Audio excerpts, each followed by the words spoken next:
As journalists, we use opportunities like these both to inform our reporting, but also to help voters understand the choices that they face in a consequential and historic election year. NABJ has partnered with PolitiFact to fact-check this conversation in real time. You can access that feed on social media using the hashtag NABJFactCheck. Again, the hashtag is NABJFactCheck.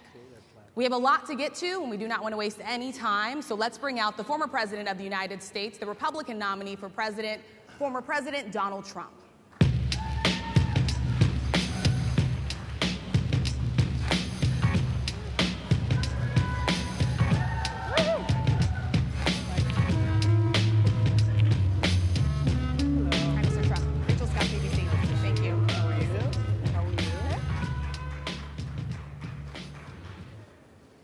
Mr. President, we so appreciate you giving us an hour of your time. I want to start by addressing the elephant in the room, sir. A lot of people did not think it was appropriate for you to be here today. You have pushed false claims about some of your rivals, from Nikki Haley to former President Barack Obama, saying that they were not born in the United States, which is not true. You have told 4 congresswomen of color who were American citizens to go back to where they came from. You have used words like animal and rabid to describe black district attorneys. You've attacked black journalists, calling them a loser, saying the questions that they ask are, quote, stupid and racist. You've had dinner with a white supremacist at your Mar-a-Lago resort. So my question, sir, now that you are asking black supporters to vote for you, why should black voters trust you after you have used language like that? Well, first of all, I don't think I've ever been asked a question in such a horrible manner. First question. You don't even say, hello, how are you?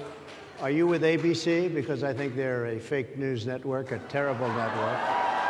And I think it's disgraceful that I came here in good spirit. I love the black population of this country. I've done so much for the black population of this country. Including employment, including opportunity zones with Senator Tim Scott of South Carolina, which is one of the greatest programs ever for black workers and black entrepreneurs. I've done so much, and and I say this, historically black colleges and universities were out of money, they were stone cold broke, and I saved them, and I gave them long-term financing, and nobody else was doing it. I think it's a very rude introduction. I don't know exactly why you would do something like that. And let me go a step further. I was invited here, and I was told my opponent, whether it was Biden or Kamala, I was told my opponent was going to be here. It turned out my opponent isn't here. You invited me under false pretense. And then you said, you can't do it with Zoom. Well, where's Zoom? She's going to do it with Zoom, and she's not coming. And then you were half an hour late. Just so we understand, I have too much respect for you to be late. They couldn't get their equipment working or something was wrong. Mr. President, I would love if you can answer the question on your rhetoric and why you believe that black voters should trust you with another 4 years. I have been the best president for the black population since Abraham Lincoln. That's my answer. Better than President Johnson, who signed the Voting Rights Act? And for you to start off a question and answer period, especially when you're 35 minutes late because you couldn't get your equipment to work, in such a hostile manner, I think it's a disgrace. Let me just ask a follow-up, sir, and then we'll move on to other questions here. Some of your own supporters, including Republicans on Capitol Hill, have labeled Vice President Kamala Harris, who is the first black and Asian American woman to serve as vice president and be on a major party ticket, as a DEI hire. Is that acceptable language to you? And will you tell those Republicans and those supporters to stop it? How do you define DEI? Go ahead. How do you define diversity, equity, inclusion? Okay, yeah, go ahead. Is that what your definition? That is give me a literally definition the words then. Would you give me a definition DEI. of that? Give me a definition. Sir, I'm asking you a question, a very direct question. Define it for me, if you would. I just defined it, sir. Do you believe that Vice President Kamala Harris is only on the ticket because she is a black woman? Well, I can say no. I think it's maybe a little bit different. So, I've known her a long time indirectly, not directly very much, and she was always of Indian heritage, and she was only promoting Indian heritage. I didn't know she was black. until a number of years ago when she happened to turn black, and now she wants to be known as black. So I don't know, is she Indian or is she black? She has always identified as a black woman. She went to a historically black college. I respect either one, but she obviously doesn't, because she was Indian all the way, and then all of a sudden she made a turn and she became a black person. Just to be clear, sir, do you believe I that she think is somebody should look into that too when you continue in a very hostile, nasty tone. It's a direct question, sir. Do you believe that Vice President Kamala Harris is a DEI hire, as some Republicans I really don't have know. said? I mean, I really don't know. Could be. There are some, and there are plenty. I know this lady right over there, Harris, is a fantastic person who just interviewed me at length. And we had a great interview, I think, and I heard you got very good ratings on that Well, interview. you told me it was the longest one of your life, so we had a good discussion. Look, I want to talk about why you're here today. I mean, it is not lost on us how divided we are as a country. And as you were coming today, we really got to see that we are divided along the lines of race, along the lines of gender. And there is this question of, in this moment where we are, why come here? What is your message today? My message is to stop people from invading our country that are taking, frankly, a lot of problems with it. But one of the big problems, and a lot of the journalists in this room I know and I have great respect for, a lot of the journalists in this room are black. I will tell you that coming from the border are millions and millions of people that happen to be taking black jobs. You had the best. What exactly is a black job, sir? A black job is anybody that has a job. That's what it is. Anybody that has a job. All right. And Mr. President, they're taking the employment away from black people. They're coming in, they're invading. It's an invasion of millions of people, probably 15, 16, 17 million people. I have a feeling it's much more than that. And everybody's been seeing what's happened. The first group of people, the black population, is affected most by that. And Kamala is allowing it to happen. She's the border czar. She's the worst border czar in the history of the world. There's never been a border czar like this. She's never even essentially been. She said she was there once, but not the right part of the border. So she was a border czar. She's done a horrible job. These people are coming into our country, and they're taking black jobs and Hispanic jobs, and frankly, they're taking union jobs. Unions are being very badly affected by all of the millions of people that are pouring into our country. And one thing, as we discussed, many of these people are coming in from mental institutions, from prisons, from jails. They're gang members in other countries.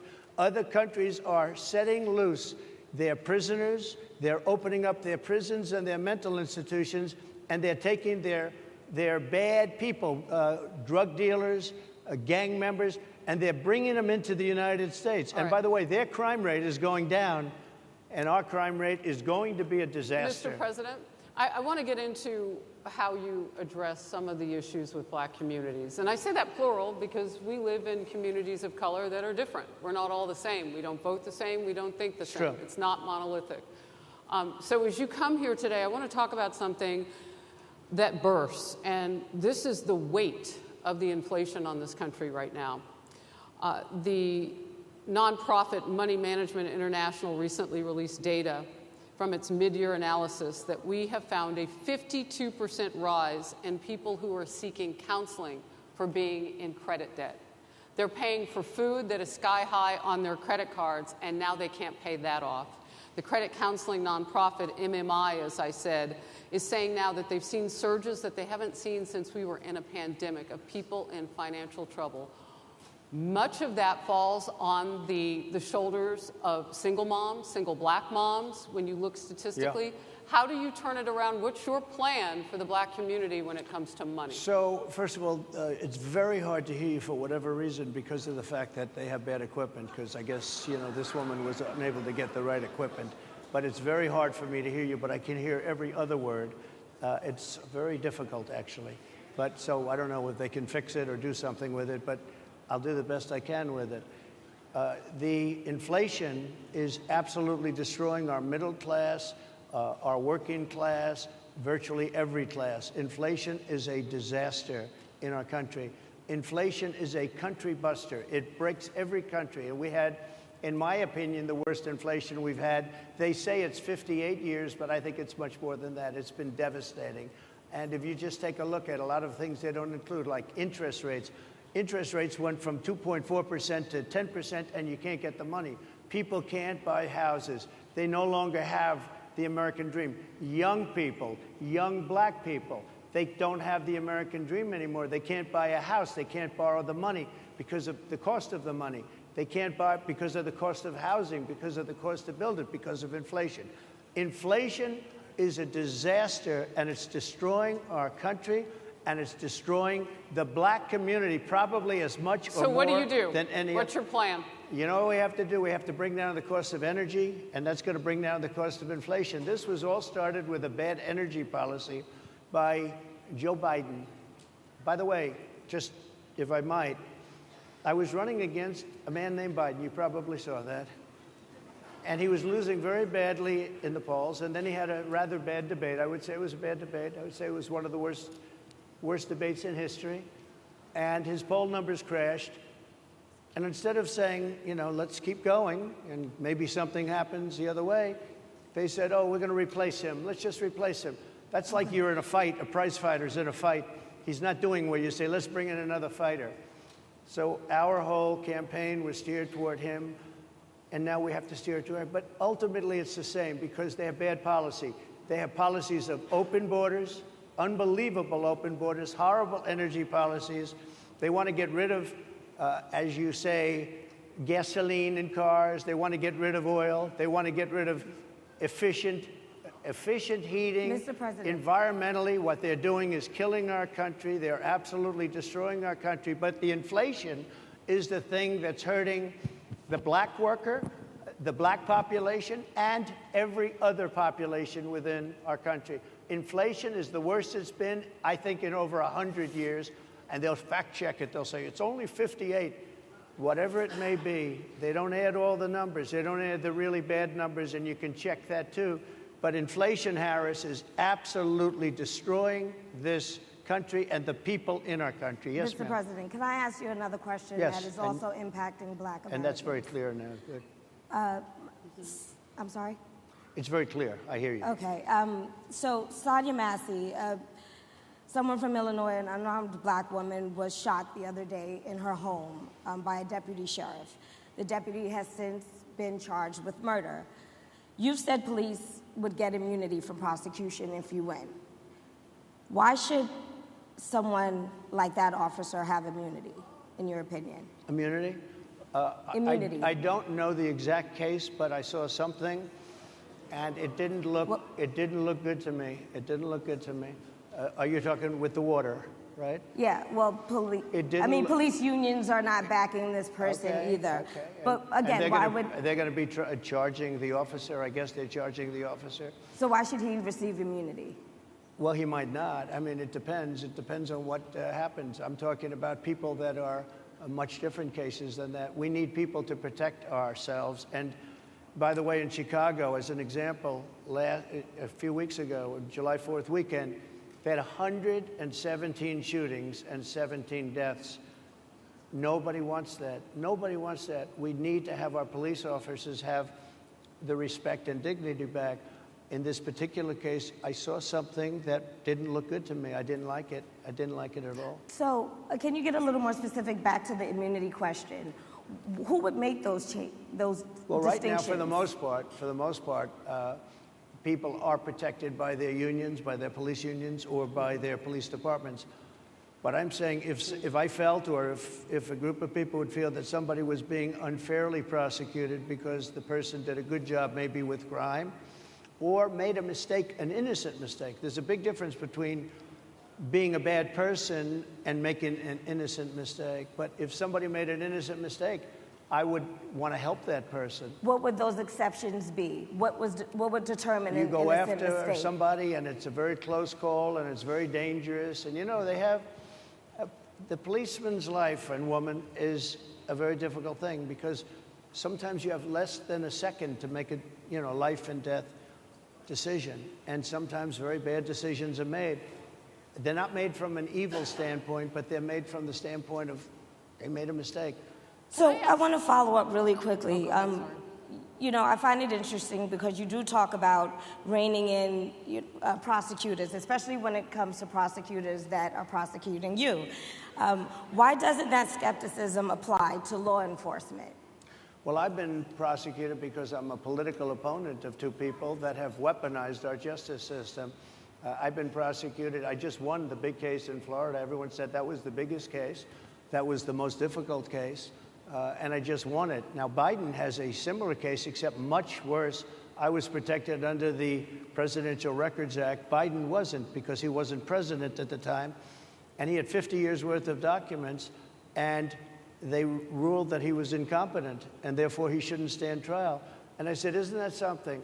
He's incompetent, and he can't stand trial, and yet he can be president. Isn't that nice? Mr. President, but they released him on the basis that he was incompetent. They said he had no memory, and he was a nice old guy, but he had no memory, and therefore we're not going to prosecute him.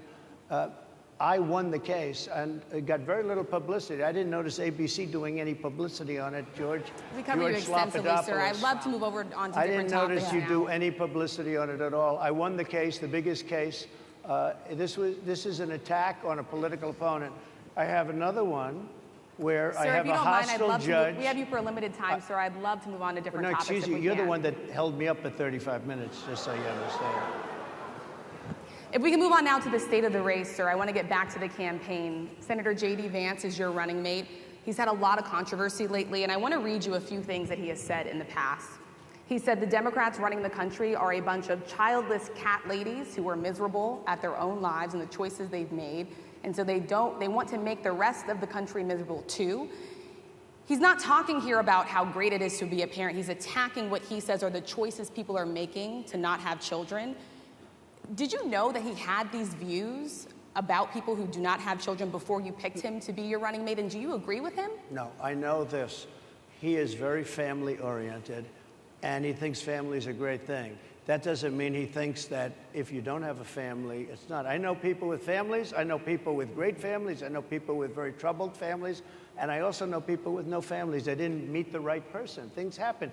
You go through life, you don't meet the right person. But he's not just talking about families here. He also says that people that don't have children should get less votes than those that do. I'm just speaking for myself. Is that your campaign position? I think position? I'm speaking for him, too. He strongly believes in family, but I know people with great families. I know people with not great families that don't have a family, and the people without the family are far better. They're superior in many cases, okay? He's not saying they're not. What he's saying is that he thinks the family experience is a very important thing. It's a very good thing. But that doesn't mean that if you grow up and you grow older and you don't meet somebody that would be wonderful to meet and would have been good, that that's a bad thing. He's not saying that. My interpretation, you'll have to ask him, actually, but my interpretation is he's strongly family-oriented, but that doesn't mean if you don't have a family, there's something wrong with it. Just one last point, and then we'll move on. Just one of the bedrock principles of American life is one person, one vote. Senator J.D. Vance has suggested that someone who has children should have more votes than a person who does not have children. I just want to be clear here. Is that the position of your campaign? Well, no, but it's not something I have ever heard before. I can tell you this.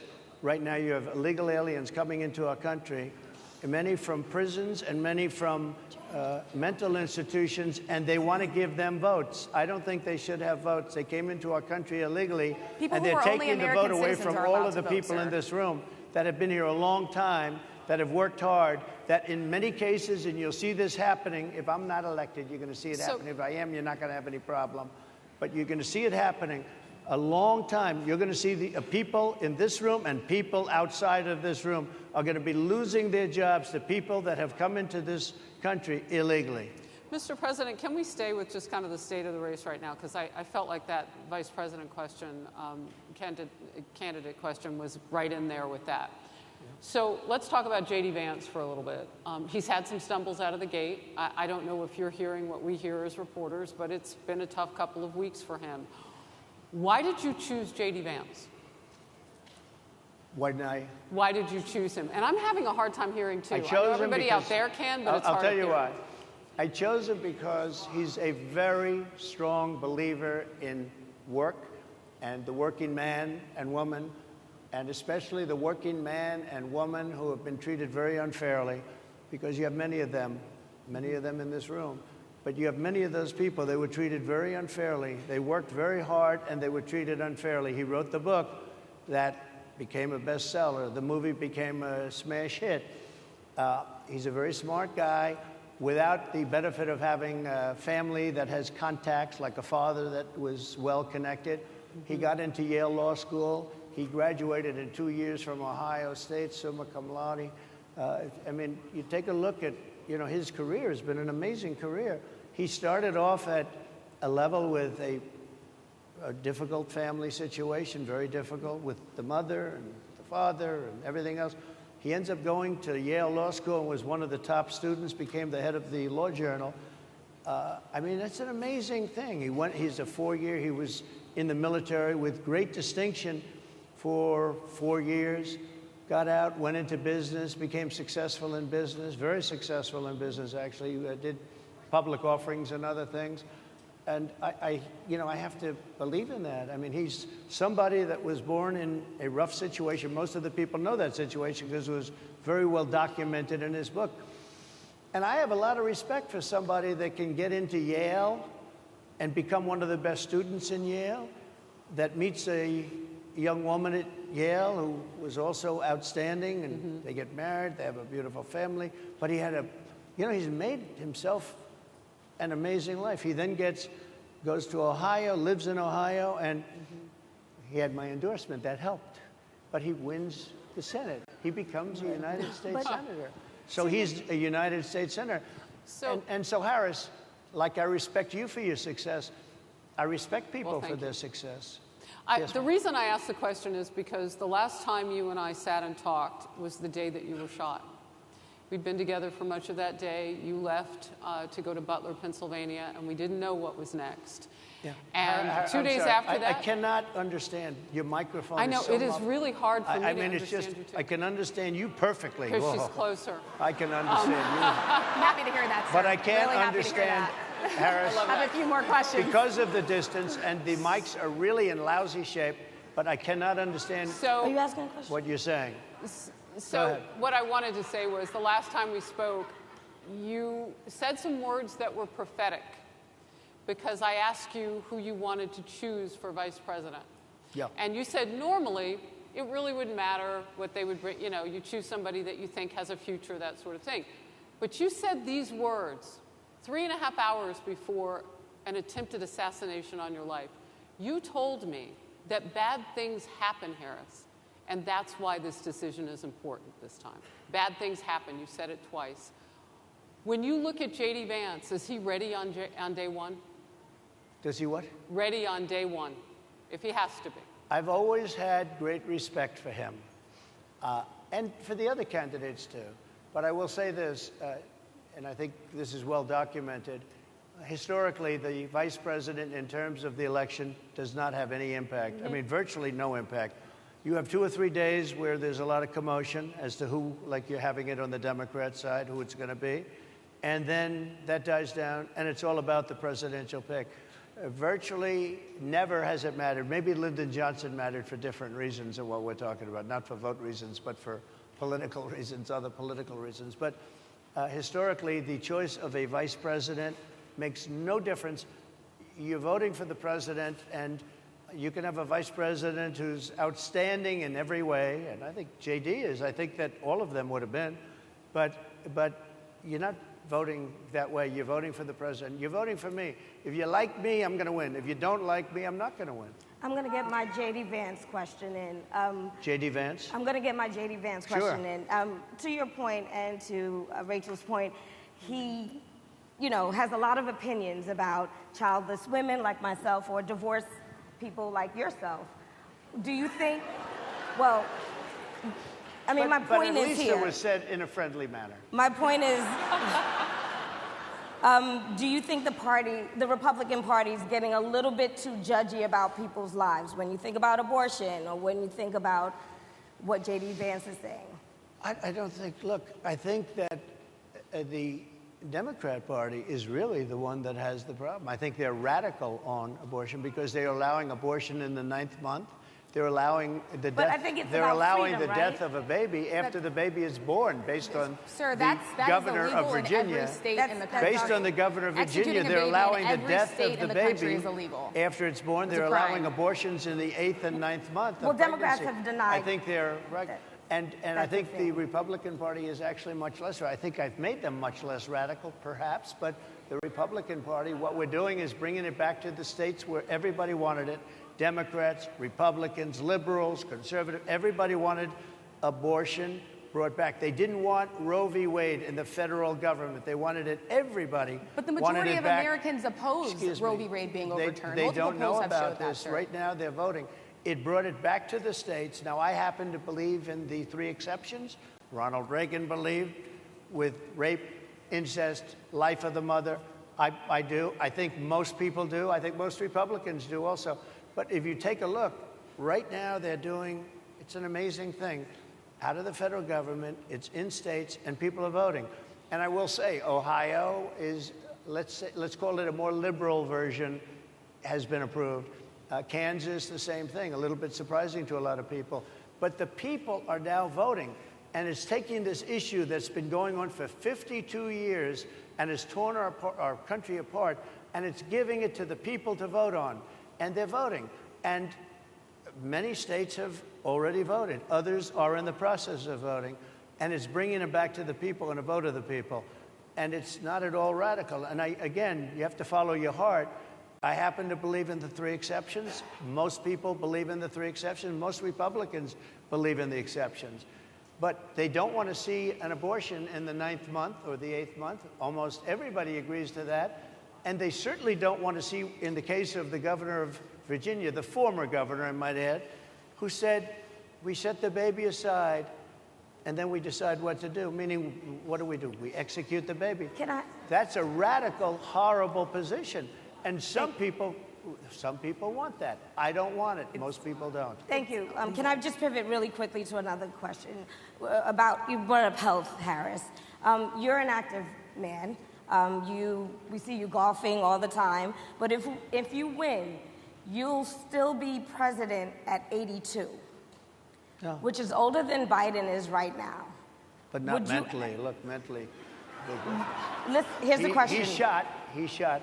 But most people, would you consider? Most people, I know many people in their Yeah. 80s and their 90s that are in great shape. Some of our greatest leaders. You look at throughout the world history, the greatest leaders, some of the greatest leaders in the world were in their 80s. But here's the question. Would you consider stepping down if you felt that your health was declining? Or would you? Oh, absolutely. And who would I think I'd know. How would you make that decision? I think I'd know. Look, if I came onto a stage like this and I got treated so rudely as this woman treated me. Oh, my goodness. And I'm fine with it because she was very rude, sir. Very rude. That wasn't a question. She didn't ask me a question. She gave a statement. That wasn't a question. I repeated your answer the statement, sir, question. actually. You said you would. You would Oh, make that absolutely. decision If to I step thought down. that I was failing in some way, I want people to be sharp. I'll go a step further. I want anybody running for president to take an aptitude test, to take a cognitive test. I think it's a great idea. And I took 2 of them and I aced them. Well, I took 2 of them. But let me ask you. Yeah. I would like to have people running for president, and I don't mean because they're 75 or 85. I think anybody running, I'd like to do it. People say it's not constitutional. I would like to have something passed where you can do it. I think we should know. I mean, I've watched what's happened in the last couple of years under this gentleman, and our country is a mess. We have inflation. We have the millions of people falling in. We have Afghanistan, which was the worst, most embarrassing moment in the history of our country. What he has done to our country, and her too, what they've done to our country, she has been a horrible vice president. She's considered the worst vice president in the history of our country. Don't mean to interrupt you, but would you consider taking the cognitive test? Mr. President. I would love to and do make it. it public. Well, I've already taken 2 of them, but I'll do it again. Mr. President, how do you intend to... I suggested, Harris, that let's take one. I said, Joe and I will go and take a cognitive test. Now, I'd do it with her, too. I would do it with her also. You know what? she failed her law exam. She didn't pass her law exam, so maybe she wouldn't pass the cognitive test. Mr. President, Are you saying she wouldn't pass? Just to be clear, I'm just giving you the facts. to be clear, you don't think Harris how would do pass you it? intend, She and didn't look, pass her bar exam, and she didn't think she would pass it, and she didn't think she was going to ever pass it. And I don't know what happened. Maybe she passed it. She did pass it. There's a man over here. I think he must work for her. Mr. President, I would love to ask you about January 6th. You've called yourself the candidate of law and order. Yeah. When Time Magazine asked you if you would consider pardoning all the rioters, you said, yes, absolutely. Sure. You called them patriots. 140 police officers were assaulted that day. Their injuries included broken bones, at least one officer lost an eye, one had 2 cracked ribs, 2 smashed spinal discs, another had a stroke. Were the people who assaulted those 140 officers, including those I just mentioned, patriots who deserve pardons? Well, let me bring it back to modern day. Like about 5 days ago, we had an attack on the Capitol, a horrible attack on the Capitol. You saw the people that were protesting and spraying these incredible monuments, bells, lions, all these magnificent limestone and granite with red paint, red spray paint, that will never actually come off, especially in the limestone. It will never, I'm a builder, I know about this stuff. It'll never, you'll see it in 100 years from now. They viciously attacked our government. They fought with police. They fought with them much more openly than I saw on January 6th. What's going to happen to those people? What's going to happen to the people in Portland that destroyed that city? But sir, my question is on those. What's going to happen to the people that tried to burn rioters who assaulted officers. You have to would you pardon what's those going to people? happen? Oh, absolutely, I would. You If would they're pardon innocent, those? If they're innocent, I would pardon them. They've been convicted. And by the way, the Supreme Court just well, they were convicted by a very tough system. How come the people that tried to burn down Minneapolis, how come the people that took over a large percentage of Seattle, how come nothing happened to them? How come the people sir, we're talking about people that were seen beating officers with flagpoles, dragging them down the stairs. They're on video. Have you seen that video, sir? Oh, really? Well, you would pardon those rioters? They shot a young lady in the face who was protesting. They shot her in the face. You know, nobody died that day. You do know that. But people died in Seattle. Nobody died, but people died in Minneapolis. You know people died in Minneapolis. And nothing happens, and nobody ever talks, and nothing happens to those people. But you went after the J6 people with a vengeance. And I'll tell you what about the cops that were, and I'm all for the police, as you know, but what about the police that are ushering everybody into the Capitol? Go in, go in, go in. What about that? Look, nothing is perfect in life, but you have people from Minneapolis, you have people just from 5 days ago in Washington, D.C. They were having fistfights and fighting with the police. They were spraying and destroying. They were desecrating our monuments in Washington, D.C. 5 days ago, and nothing happened to them. And you can't have two systems of justice. That's why they went after me as a political opponent, because they felt they couldn't win without doing that. And we're going to win our cases, and we're going to be vindicated. But I have to spend a lot of time on that, and money. That's what they want. After the election, they won't care. Although in my case, I think they probably will, because the hatred is pretty deep. But I'll tell you, they went after me as a political opponent. That's never happened in our country before, and it sets a terrible, terrible precedent. What do you do on day one if you win? What's your first thing? What do? I close the border. And I do two things, because I can do a lot of things simultaneously. I close the border. We don't want people coming in. We want people to come in, Harris, but they have to be vetted. They have to be checked. They have to come in legally. I want people to come into our country, but they have to be vetted. They have to be checked. So when you say, what do I do? That, and I drill, baby, drill. I bring energy way down. I bring interest rates down. I bring inflation way down so people can buy bacon again, so people can buy a ham sandwich again, so that people can go to a restaurant and afford it. Because right now, people can't buy food. Your grocery bills are up 40, 50, 60%, right? She's agreeing to me. Oh, she's agreeing. Thank you. I like you very much. Mr. President, I think we are. But it's true. Your grocery bills are up. And then they're mandating that you buy an all-electric car. You know, Elon Musk endorsed me, and he's a friend of mine. He's a good guy. He's a smart guy. But I'm against everybody having an electric car, okay? I'm very much against that. You have to be able to, if you want a hybrid or if you want a gasoline-propelled car. But, you know, we have more liquid gold, gasoline, oil, under our feet than any other country, more than Saudi Arabia, more than Russia, more than any other country. I want to use it. I want to use what we have. I want to bring down prices, bring down costs, and I also have to stop the invasion. And remember, they're taking your jobs. These people coming in are taking your jobs. Project Mr. Pres- 2025. I think we have to leave it there by the Trump team. All right. So leave it. That is the last word. Thank you so much, Mr. Trump, for coming today and joining us. Well, thank you very much. They've been telling us. Thank you. Thank you, everybody, very much. Great honor. Thank you, Mr. President. Thank you. NABJ will email about details regarding the conversation with I Vice could not President hear Kamala any- Harris in September. Thank you. Thank you very much. Thank you, sir.